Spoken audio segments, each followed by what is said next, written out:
Back here at Comerica Park in a 1-0 ball game. Twins have the lead here, and Mario and Rod back here at the ballpark along with Al Avila, the Executive Vice President of Baseball Operations and the General Manager of the Tigers. And well, for you, Al, I think an exciting day today. You've decided that Brad Ausmus will return. You made the announcement earlier today. What in your mind was the one deciding factor for you, or was there just one factor in bringing Brad? Well, there's a few factors. First of all, Brad is a very hard-working guy. He prepares very hard for every game, and he's a very detailed person. And you really have to be down there every day with him to see what he does. Ball line to the gap in right field. It's going to get by Martinez, go all the way to the wall. This will probably leave Escobar at third, and he'll cruise in there standing up. Leadoff triple for Escobar. That's why I like to do these when we're hitting. But yeah, he really takes to heart the preparation, every little detail. But one of the things that I think is most important is some of these young players that we've got here now. He's taken a personal interest in working one-on-one with these guys in the clubhouse. You see him talking to them on the field. He'll throw BP to him in the cage, and he's just there giving that personal touch. And if you see him day to day working with these guys and how they react to him, you would see why he's a positive influence. Dozier hits a high fly ball to left center field. Rajay Davis going back, and so is Gose, who will make the catch. That'll be deep enough to score Escobar, and it's 2-0 Twins. Al, how important was it for you to get Brad's situation sorted out to make sure that he knew he was coming back, heading into the general manager's meetings, also going to the winter meetings in December? How much did you want your manager to be a part of everything that you're doing? Well, it's very important. Actually, that was a very heavy burden on my shoulders the last 2 months. It was really a tough time for me because, you're talking to a lot of people around you. Hey, I talked to Kirk Gibson downstairs in the clubhouse about Brad, Jim Leland. They endorsed him to me. They thought that he was doing a great job. They like him a lot. They think he's a real good manager. And so those kind of conversations. Not only that, but my own staff. I've talked to all the players. Not that you talk to a player by asking, hey, do you like your manager or not, but just by you get your general sense of what's going on. Being here every single day, from morning to night, you guys put in those hours too.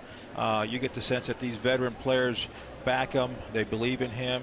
The young players, they're attracted to him, and so you get this general feeling that moving forward, that he will lead this team fine, and that these players will be reacting in a positive way towards them. Al, how much is the fact that this team is playing hard now? Obviously, they're out of the race, but they continue to go out there, prepare every day, and try and win games, and they haven't kind of thrown in the towel this year. That, I'm sure, had to count for something. Well, that's a reflection, again, on the manager. It's a reflection on the staff. I love this coaching staff, too. I think Dave Clark is a potential manager. I think Omar Vizquel is a potential manager down the road. I wouldn't be surprised that within time they'll be interviewing for managerial positions themselves.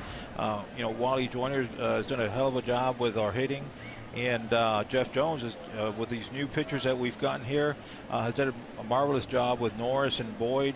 You can see how much better they've become once they've got here. So, the staff has a lot to do with how the players perform. At the end of the day, the players, have to own up to their own efforts and to their own performances out there, and that's the way it goes. And it's up to the staff and the manager to call them on it when that doesn't happen.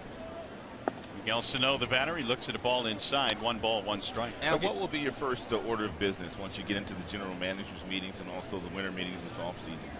Well, just like you mentioned, it was important for me to have our manager in place and our staff in place moving forward. The base hit for Sano to left center. We, as soon as the season is over, around the middle of October, we'll bring in our major league staff of professional scouts. We'll bring in our advisors like Jim Leland, Alan Trammell, Al Kaline, guys like that, and our manager, obviously. And that's a pretty nice list of advisors. Yeah.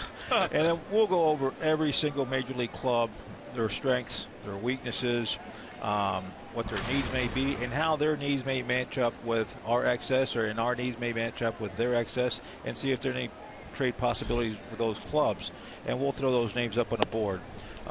In saying that, we'll also take a look at all the free agents that are available out there, and we'll rank those by preferential order based on our needs: starting pitching, relievers, any utility type players, or any extra bats. We'll use some analytics in trying to get some, under the radar, lower cost type players.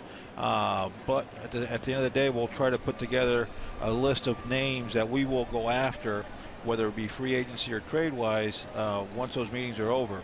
Once that's done, I'll have my assistant GMs make some phone calls, get some feelers out, and get that going for the GM meeting. So when we get to GM meetings, then we can continue some more conversations. Yeah, you talked about analytics. I know that you want to put some emphasis on that, but you've also told me in the past you're not going to abandon your scouts either. No, actually, we've increased our scouting. We're in the process of adding 3 more major league scouts, and obviously that will always be the backbone of our organization. That'll be, our go-to. Everything else is just information to help you make a better decision. Simon ready with the 1-2 to Trevor Plouffe here. And a swing and a miss to strike him out. Al, congratulations on your announcement today. Going forward, wish you all the best, and we look forward to a great 2016. Thank you very much, Mario. Thank you, Rod. Always a pleasure. All right. Thank you. That is Al Avila as we head now to the bottom of the third here at Comerica.